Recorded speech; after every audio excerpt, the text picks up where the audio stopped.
Apustuļu darbi, 18. nodaļa. Pēc tam Pāvils, aizgājis no Atēnām, nonāca Korintā, un viņš sastapa kādu jūdu vārdā Akvila, kas cēlies no Ponta. Tas nesen ar savu sievu Priskilu bija šeit ieradies no Itālijas, jo Klaudijs bija pavēlējis visiem jūdiem atstāt Romu.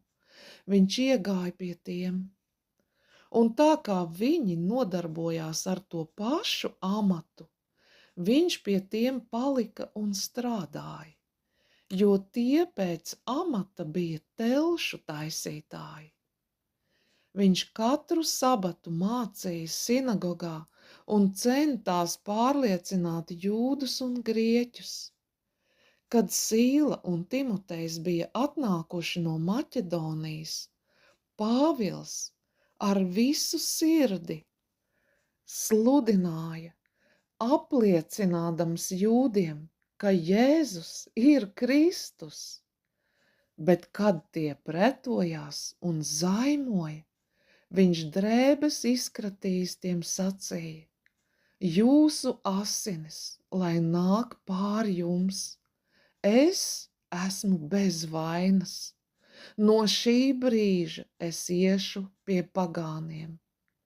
Un no turienes aizgājis, viņš nonāca kāda dievbijīga vīra namā, kam vārds bija Titijs Justs. Viņa nams atradās līdzās sinagogai, bet Krisps, sinagogas priekšnieks, ticēja tam kungam ar visu savu namu, un daudz korintiešu viņu dzirdēdami ticēja un tika kristīti. Bet naktī tas kungs parādībā Pāvilam sacīja: Nebīsties, bet runā un neciet klusu, jo es esmu ar tevi. Neviens necelsies pret tevi, lai darītu tev ļaunu, jo man ir daudz ļaužu šinī pilsētā. Viņš tur palika gadu un 6 mēnešus, mācīdams Dieva vārdu viņu vidū. Kad Galions bija prokonsuls Ahajā, jūdi visi kā viens sacēlās pret Pāvilu un veda to tiesas priekšā sacīdami: Šīs pavedina ļaudis pret bauslību kalpot Dievam.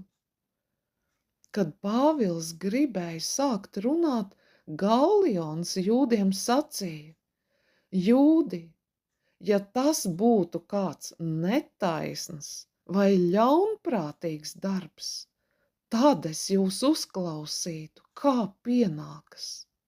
Bet ja jautājumi attiecas uz jūsu mācību, personām un bauslību, tad lūkojiet jūs paši. Es negribu šinīs lietās būt tiesātājs. Un viņš tos dzina prom no soģa krēsla. Bet Pūlis satvēra sinagogas priekšnieku Sostenu un to pēra soģa krēsla priekšā, un Galions par to nelikās nezinis. Bet Pāvils palika tur vēl labu laiku un atvadījies no brāļiem, pārcēlās uz Sīriju, un līdz ar viņu Priskila un Akvila, kas Kenhrejās bija apcirpis savu galvu, jo viņš bija devis solījumu. Viņi nonāca Efezā, un tur tos atstājis, viņš pats iegāja sinagogā un sludināja jūdiem. Kad tie viņu lūdza ilgāk palikt, viņš negribēja, bet atvadījās sacīdams: Nākamie svētki man katrā ziņā jāpavada Jeruzālemē, un tad, ja Dievs gribēs, es atkal atgriezīšos pie jums.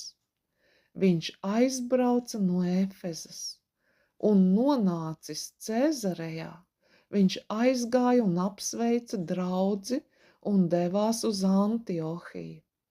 Kādu laiku tur palicis, viņš aizgāja un pēc kārtas pārstaigāja Galatijas zemi un Frīģiju, stiprinādams visus mācekļus.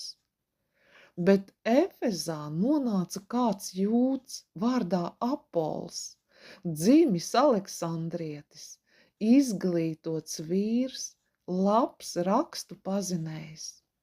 Tas bija mācīts tā kunga ceļā un degdams garā runāja un rūpīgi mācīja par Jēzu, kaut gan pazina tikai Jāņa kristību.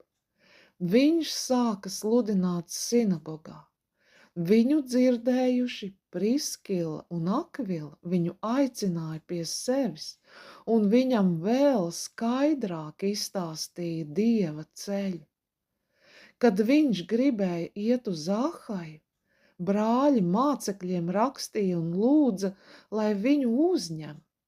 Tur nonācis, viņš daudz palīdzēja tiem, kas ar Dieva žēlastību bija kļuvuši ticīgi, jo viņš dedzīgi pārliecināja jūdus ļaužu priekšā no rakstiem pierādīdams, ka Jēzus ir Kristus.